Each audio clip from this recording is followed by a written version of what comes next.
5 p.m. he sat in the back of a cab at East 178th Street at Valentine Avenue in Mount Hope when he's ambushed by 2 young men riding scooters who open fire into the car, striking him in the head and chest, leaving him for dead instantly. Making things even more shocking, the cab driver's CCTV passenger camera was rolling at the time of the attack, capturing Raji's point-blank assassination in full HD with audio. Overnight, a boy murdered in the back of a taxi in the Bronx. Wow. Police say 2 suspects riding on a scooter opened fire on the cab, killing the 16-year-old in front of the driver who was not hurt. Raji's would lose his life at the hands of other teenagers involved in the same gang war. With this apparently coming the same day, he took the life of a teenager 3 years younger than him. In less than a week, 3 youngsters caught in the cycle of violence lost their lives as part of this gang war. At ages so young, I struggle to even... Hey, Raji's was the main one on that motherfucker talking crazy. Hey, that's wild.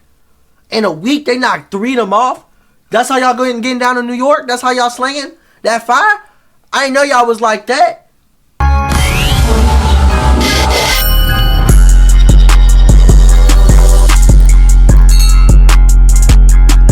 What it is, YouTube, man, back with a little video today. You feel what I'm saying? We gotta say crazy video about K-Flock. Stay tuned for the whole thing, because this video finna go crazy. You feel what I'm saying? But before we start this little video, y'all already know K-Flock, he a thug. He locked up right now for what he did. They say he walked up in the barbershop, slang that fire and shot it up here. We all know what happened. We all know, you know what I'm saying? But before we start this video, y'all already know what the business is. Like the video, share, subscribe to the channel, smash that bell, get me back into that algorithm. You hear me? Let's dive straight into the business, man.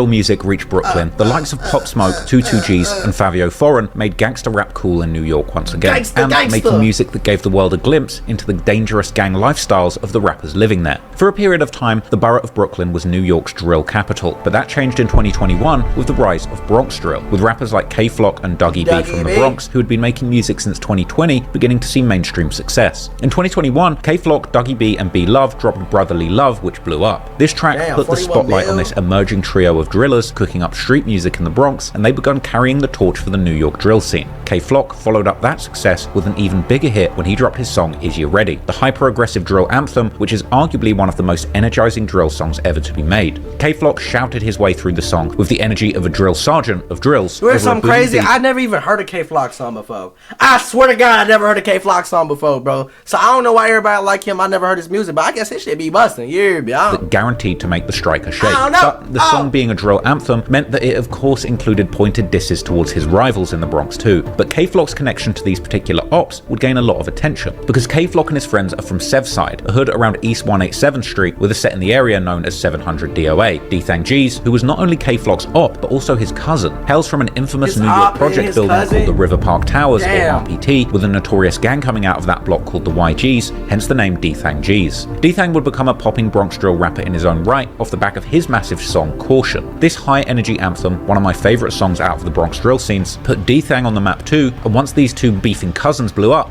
they would find themselves in a bitter feud in the streets with their friends on respective sides of the war actively sliding and trying to kill each other, all while they were making music about it. Now, if you want an even more detailed breakdown of this situation, you can go and watch my full documentary Murder in a Montclair for the whole background. But for now, let me give you a quick recap, because on the track Is You Ready, K-Flock raps I could do shh like Ice did to Sonny, a reference to Ice who kidnapped his nephew Sonny in the movie Paid in Full. I could do like Ice did to Sonny.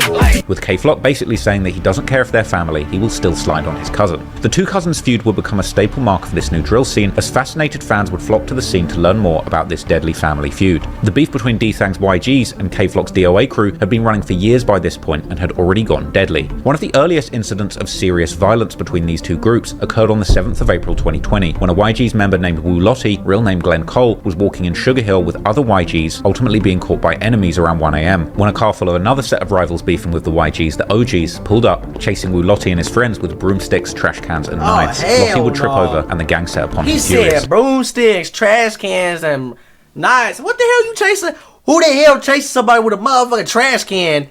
With a motherfucking big trash can, like what the fuck? Hell no. He would be left with stab wounds to his torso and thigh, later dying in a hospital. Investigation underway in Harlem after a man was stabbed to death. Oh my it happened just before 1 this morning on West 154th Street and St. Nicholas Avenue. Authorities say officers found the man with multiple stab wounds to his torso and legs.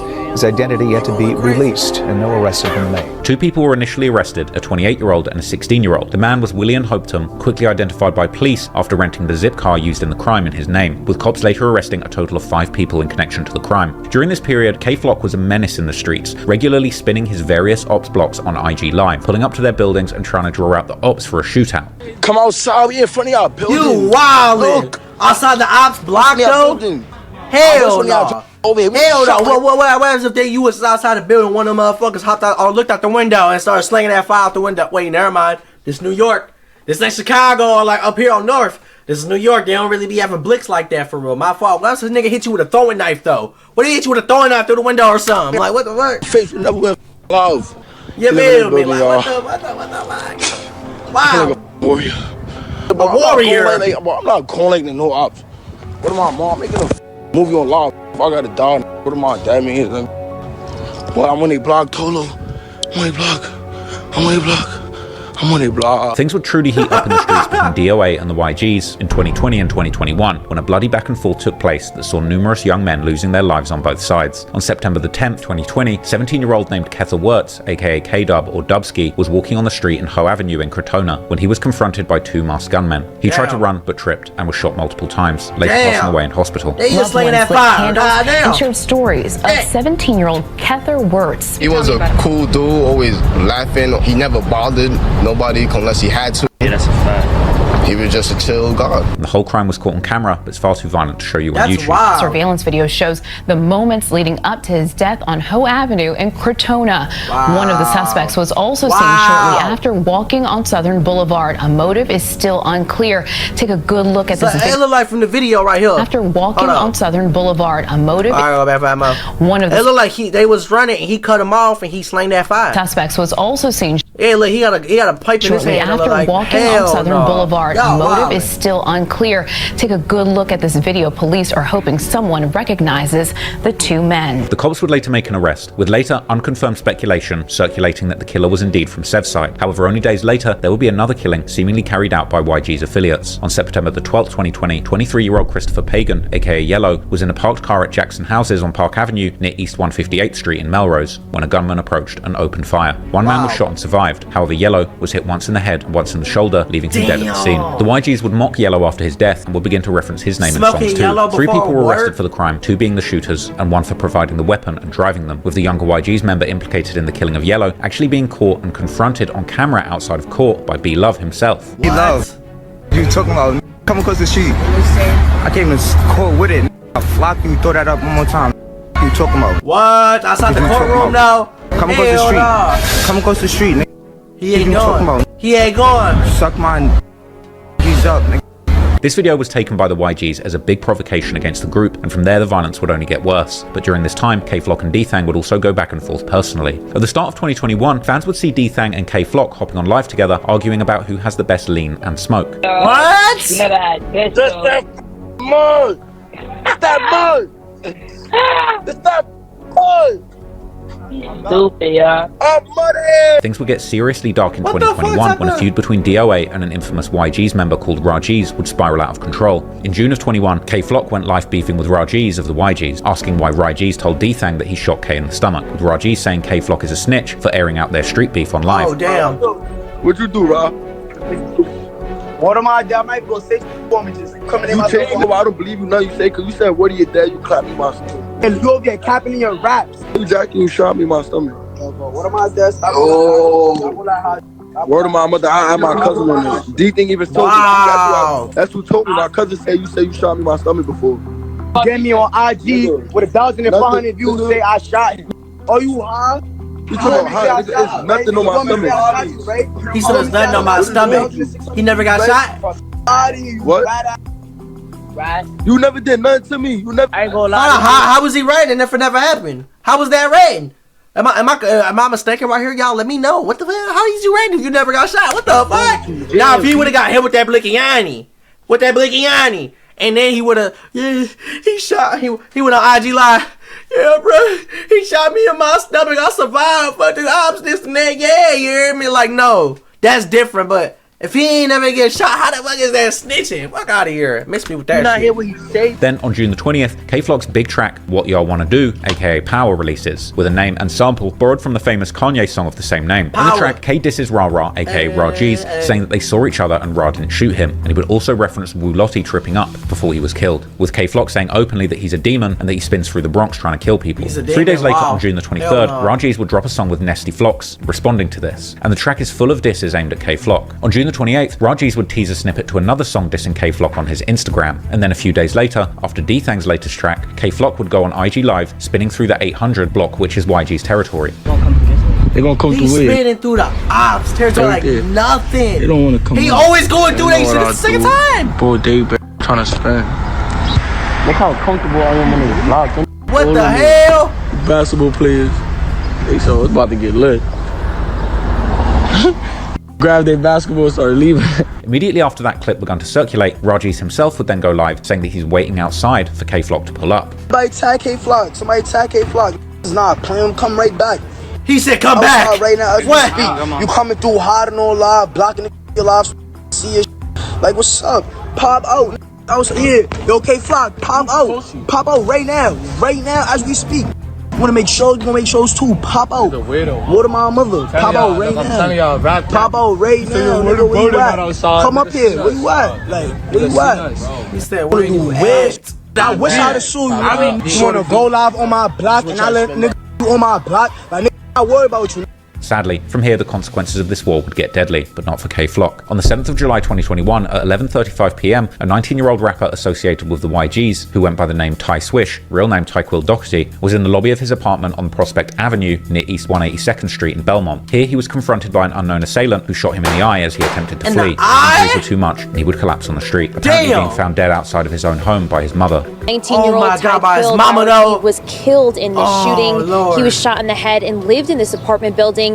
He seemed to be walking in the doorway when he was shot in the head and killed. Now, it's unclear exactly what Ty Swish's affiliations were or who killed him. However, a retaliatory attack would take place just 4 days later, with the target being a 13-year-old Jarian Elliott, aka J-Rip or J-Rip K, an affiliate of the Crips from the Sev side, who, according to police, was actually at the scene of Ty Swish's murder and who had recently been seen on live with gang members. At around 3:15 PM on July the 11th, 2021, a black sedan pulled up to 743 East 187th Street near Prospect Avenue, where people would open fire on two boys on the street, with CCTV surveillance showing a man firing across the street in broad daylight. One of the boys was struck once in the chest and once in the ankle, attempting to run while the shooter fled. Jarian, aka J-Rip, attempted to find safety in the nearby Angels Cafe as panicked customers tried to save his life, with the entire ordeal being caught in video that's far too shocking to show you on YouTube. Surveillance shows Jarian Elliott in red pants, shots zing through the air. Within seconds, he scrambles inside a restaurant. Oh my God! A crowd surrounds him. And they try to help him. Police say he got shot in the ankle and chest. He would sadly lose his life en route to the hospital, being pronounced dead on arrival. Damn! Weeks before his 14th birthday. Police marked multiple shell casings inside and outside Angels Cafe as they gathered evidence throughout the evening. Surveillance video from across the street captured some of that chaos as an ambulance brought the young victim to the hospital, where he would be pronounced dead. The victim lived only a block away and was identified as 13-year-old Jarian Elliott. Outside his building tonight, candles glow in the shape of his initials, J.E. Following his death, the news circulated an image supposedly depicting him holding a handgun and repeating reports that he claimed to be a rolling Crip, and reporting that he'd been arrested 8 times by the young age of 13, and that he was indeed the intended target. Let me tell y'all something, bro. Gang banging is not raw, bro. That shit is not cool, bro. That shit is lame. You know what's raw? Get some money, take care of your family. That's what's raw. That's what's gangsta in my opinion. Motherfuckers crashing out. Yeah, I'm a gang. I'm a Crip. I'm this. There ain't no disrespect to that set specifically, but like, I'm a Blood. I'm a Crip. I'm GDBD. Like, what the fuck? What the fuck are y'all out here doing, bro? Yeah, I'm a gangster. I bought my mama that new car. Yeah, I'm a gangster. I bought my mama that new house. I got my family up out the trenches. I did that. Like, what the fuck are y'all doing, man? There's so much more better shit to do, bro. Y'all be crashing out behind the dumbest shit. And he obviously was the YN slanging that fire, obviously. But like, come on, bro. Come on, y'all wildin', bro. Dumb as hell, man. J-Rip was a close friend of K-Flock, apparently, with K later posting throwback clips of them play fighting. Yo, you supposed to be my man. Nah, why you talk like that on Facebook, bro? I ain't bone what I put on your timeline. What? And what I put on your timeline and say, yo, Happy New Year, big bro. Ops like D-Thang would later say they're smoking J-Rip, Even worse was Sharjeez, who went to the death site kicking over J-Rip's mural. Oh, hell no. Yeah, that right there is a reason to get back. That is a motherfucking reason right there to get back. He's wildin'. They took it the disrespect to a whole nother level. That's some Julio Fulio type bullshit. Some IBC type shit. Oh, a 16-year-old who was unnamed was later taken into custody for the shooting. 16-year-old boy has been arrested and charged with the murder of a Bronx teen. Investigators say the gunman shot and killed 13-year-old Jarian Elliott last month on East 187th Street in the Belmont section.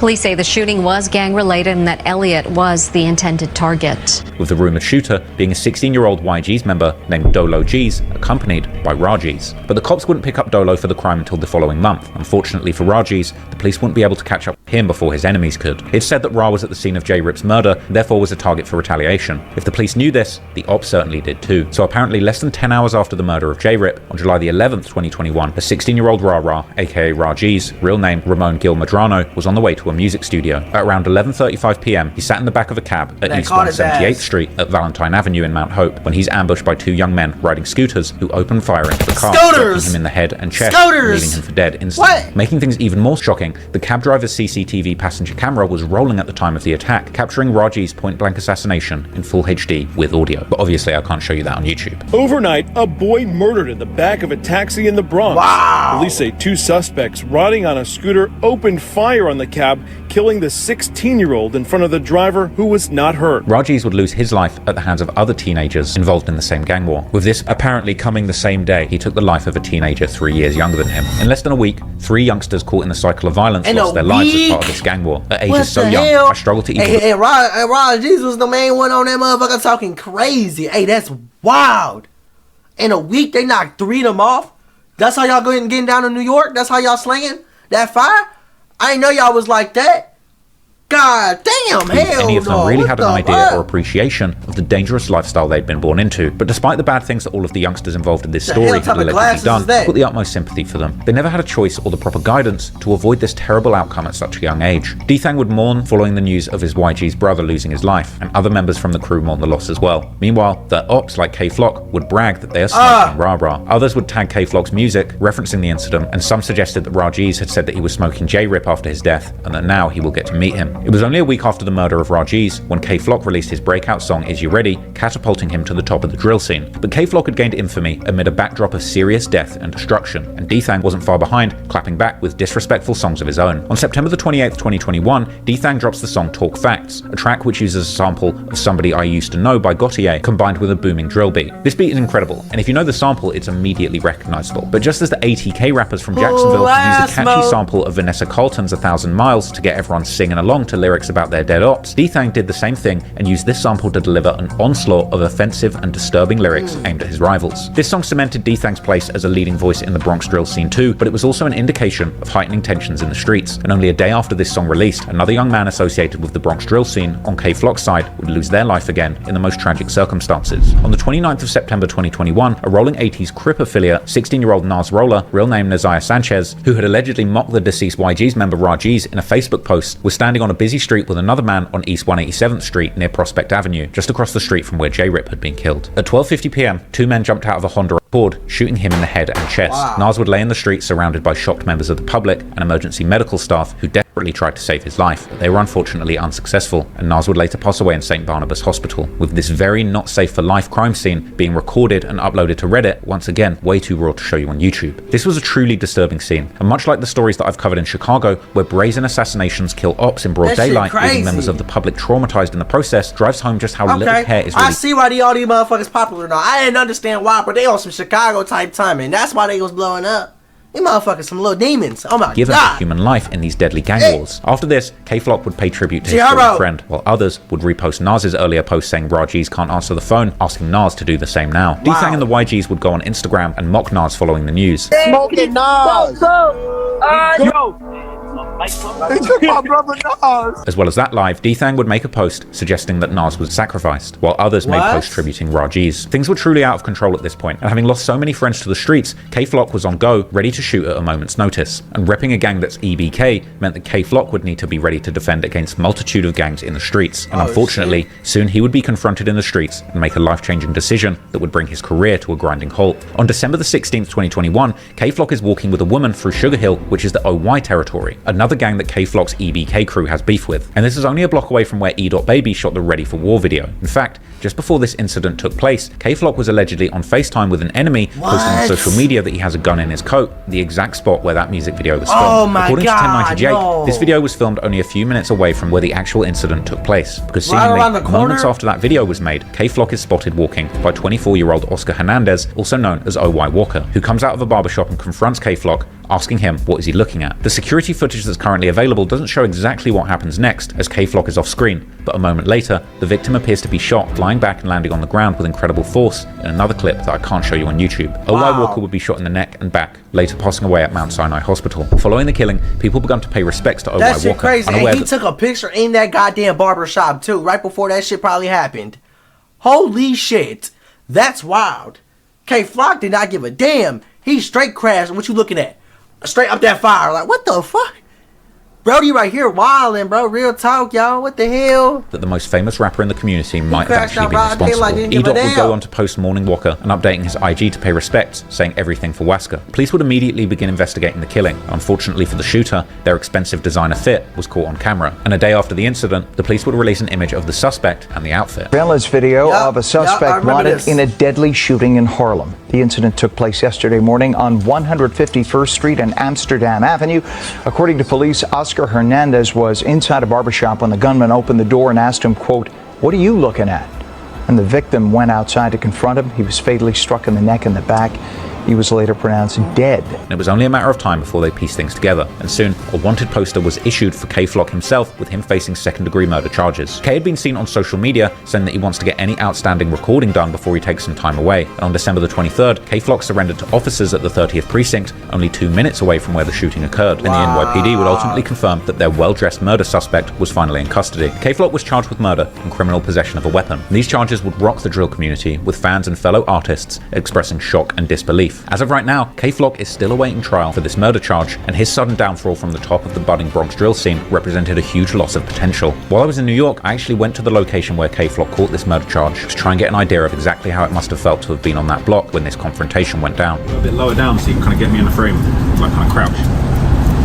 That's wild. Look at this dude. Buzzing rapper in the Bronx, K-Flock made a split-second decision that could well change his life. Like, how does it feel to be in the actual spots of like places you've documented and stuff? You know what? It's harrowing, man, because it's like you don't even realize the repercussions of these situations and how deep they go, bro. I wouldn't have expected we'd have come to the store where this situation happened and the store shut down, and it looks like it's probably shut down because of this situation. That's what it looks like. It just goes to show you, man. Hey, I ain't never seen Trap Laura Ross in the hood before. What the fuck? What the fuck? Hey, brother gotta go to Chicago. He be making all them videos about Chicago. You gotta go over there and see what happened to bro. Oh God, what the fuck? Like, hell no. Are much deeper than a man losing their life or anything like that, bro. You got someone's lost their business. Lost their business over this situation, and it's deeper than you could even imagine, you know. And the worst part is this looks like a kind of nice area. Well, I don't know about nice, but it looks like a decent area. So yeah, it's mad that these things happen around here, isn't it? That's what's crazy. Is like we were kind of like, I was thinking, is it shook? Like I don't know. I might not wear my watch, but I feel quite safe around here, to be honest with you. I mean, calm still. In that one corner and you bump into the white right ends, here outside of this mini you ain't gonna feel safe. The Bronx's most buzzing rapper K-Flock made a split-second decision that could well change his entire life. He's still facing murder charges for the situation that happened right here, and for now, while he's incarcerated, other rappers are fighting for the throne of the most buzzing rapper in the Bronx. Hell yeah. Hell yeah. K-Flock was acting absolutely wild in the streets, but unfortunately for him and other NYC drill rappers like him, unlike cities such as Chicago, where rappers like King Von, Lil Jeff, and Q50 can boast about killing numerous people in their songs and still be seemingly untouchable by the law, this is not the New York of the 80s and 90s when crime was completely out of control in the city. Now, that's not to say that the NYPD doesn't have its own problems when it comes to policing, but for comparison, the worst clearance rate for homicides in New York's boroughs in 2023 was in Brooklyn, that number being 76%. 86%, whereas in the Bronx, it was 81%, meaning that 4 out of 5 homicides in the Bronx actually get cleared. Meanwhile, in the entire city of Chicago, this also including the richest and safest neighborhoods, the clearance rate for murders in 2023 was only 52%, whereas in the poorest neighborhoods in the south side of Chicago, such as Chatham, Woodlawn, and Washington Park, where guys like Von, Jeff, and Q50 made their names, only about 20%, or 1 out of 5 homicides, were actually cleared through prosecution between 2019 and 2021. Although to be fair to Chicago, these numbers might have slightly improved since the peak of the COVID lockdowns, which caused a nationwide crime epidemic that brought the clearance rates down pretty much everywhere. But in any case, given the fact that the modern New York law enforcement are in fact rather efficient at solving crimes, at least compared to some other major US cities, it's no surprise that after the Bronx drill artists began gaining visibility for themselves and their gangs in social media, it would only be a matter of time before the law would intervene. And intervene they would, handing out indictments to some of the biggest and most well-known gangs in the Bronx. One of the first major indictments would come on April the 7th, 2022. This indictment was against 20 members of the so-called Drilly Gang, also known as G-Side, who hail from the northwest of the Bronx, more specifically from around the Williamsbridge Oval Park, where they can often be seen hanging out in their music videos. These indicted members, which included guys like the popular rappers Spaz Drilly and Lee Drilly, were being accused of crimes including murders, shootings, and stabbings. The Bronx District Attorney would claim that the gang, which is allegedly a subset of the Sex Money Murder Gang, which on the other hand is part of the United Blood Nation Alliance that includes several East Coast-based blood-affiliated sets such as the 9 Trey Gangsters and G-Shine. They'd allegedly committed 32 acts of violence between 2018 and 2022. This investigation, which would be dubbed Operation Drilly, would uncover some of the most notorious crimes done by the Drilly Gang. The first crime in the indictment covers the stabbing of an 18-year-old CUNY prep student who was stabbed in front of his school. Let me know what y'all feel about this little video about K-Flock, you feel what I'm saying, and the war in the Bronx, you feel what I'm saying. This shit is wild. There was on some Chicago type timing. I was not ready for this. I did not know they was getting active like this, you feel what I'm saying. This shit is wild, you feel what I'm saying. But let me know what y'all feel about this little video. Y'all rock with D-Thing, y'all rock with K-Flock, y'all rock with neither one of them. Which one is harder? Which one's better? You hear me? Let me know, man. Like the video, share, subscribe to the channel. Let me know if y'all want some more. Let me know if y'all want some more New York content on the channel. You hear me? It's on with y'all, man.